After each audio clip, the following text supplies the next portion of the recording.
पुराने समय की बात है। एक गांव में 4 चोर रहते थे। वे हमेशा खाने पीने का सामान ही चोरी किया करते थे।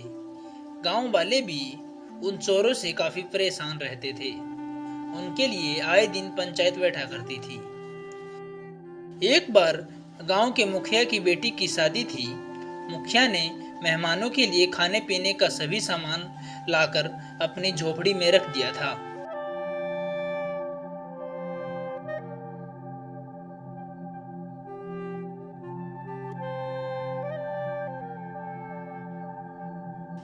जब चोरों को मुखिया की बेटी की शादी के बारे में पता चला तो उन्हें लगा कि इस घर के अंदर हमें अवश्य ही कुछ खाने पीने का राशन मिलेगा। ऐसा सोचकर वे सभी रात को मुखिया के घर में घुस जाते हैं और वहां से सारा राशन चुरा लेते हैं। मुखिया जब सुबह उठकर देखता है तो वहां कोई भी राशन नहीं मिलता।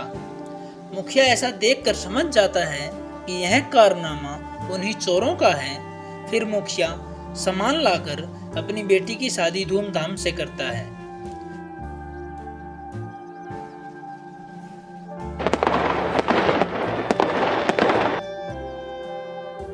शादी के बाद मुखिया गांव में पंचायत की घोषणा करता है।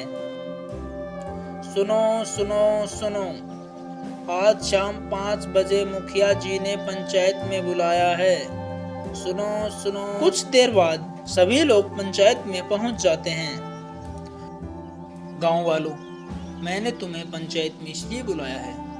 कल मेरे घर में शादी थी और मेरे घर में शादी का सारा राशन चोरी हो गया और यह कारनामा हमारे गांव के चोरों का ही है। गांव वालों, हम एक काम करते हैं, उन चोरों को गांव में कुछ जमीन खेती करने के लिए दे देते हैं, जिससे वह अपना गुजारा खेती करके कर लेंगे और मेहनती भी बन जाएंगे। तुम कुछ लोग उन चोरों को पकड़ के यहाँ लेकर आओ। कुछ लोग उन चोरों के पास पहुँचते हैं तो यह देख के वे चोर वहाँ से भाग जाते हैं। गांव वाले कहते हैं, रुको चोरों, हम तुम्हें मारेंगे नहीं, बल्कि हम तो तुम्हें यह 200 रुपए और कुछ जमीन देने के लिए आए हैं, जिसमें तुम अपना गुजारा कर लो और यह चोरी का काम छोड़ दो।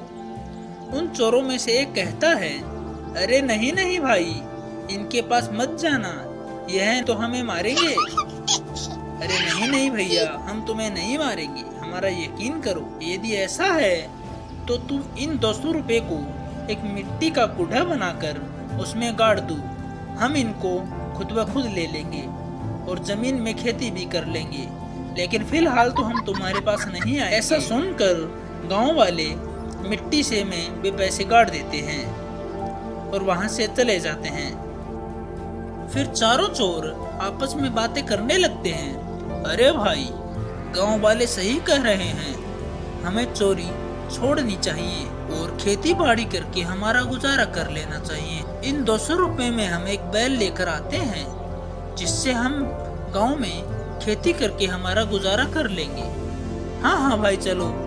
ऐसी बातें करने के बाद उन चोरों में से एक कहता है, अरे भाई, हम में से कोई एक बैल लेने के लिए चला जाए।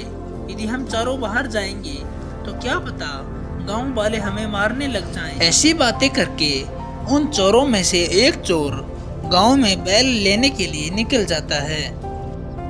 वह देखता है कि एक बैल के पीछे हल जुड़ा हुआ है और वह बैल खुद ब खुद चल रहा है और खेत जोत रहा है। उसका मालिक वहां पर बैठा हुआ है।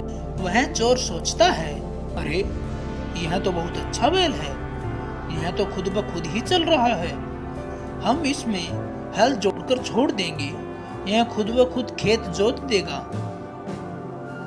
अरे भाई, क्या तुम तुम्हारे इस बैल को बेचोगे? हाँ हाँ भाई, मैं इस बैल को बेच दूंगा। तो भैया जी, तुम इस बैल के कितने पैसे लोगे? बैल का मालिक उस चोर से 25 रुपए मांगता है। तो चोर उसे 100 का नोट पकड़ाता है। बैल का मालिक उसे 75 रुपए वापस दे देता है। वह चोर उस बैल को लेकर चल देता है।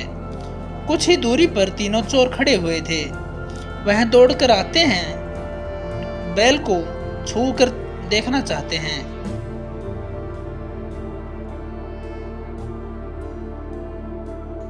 अरे अरे, ये तुम क्या कर रहे हो?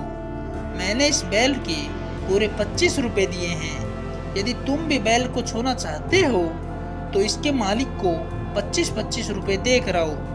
यह सुनते ही उत्साह से मेरे चोर दौड़ते हैं और बैल के मालिक को 25-25 रुपए दे देते हैं और कहते हैं, भैया जी, आज से हमारा भी इस बैल पर उतना ही हक है जितना कि उसका है।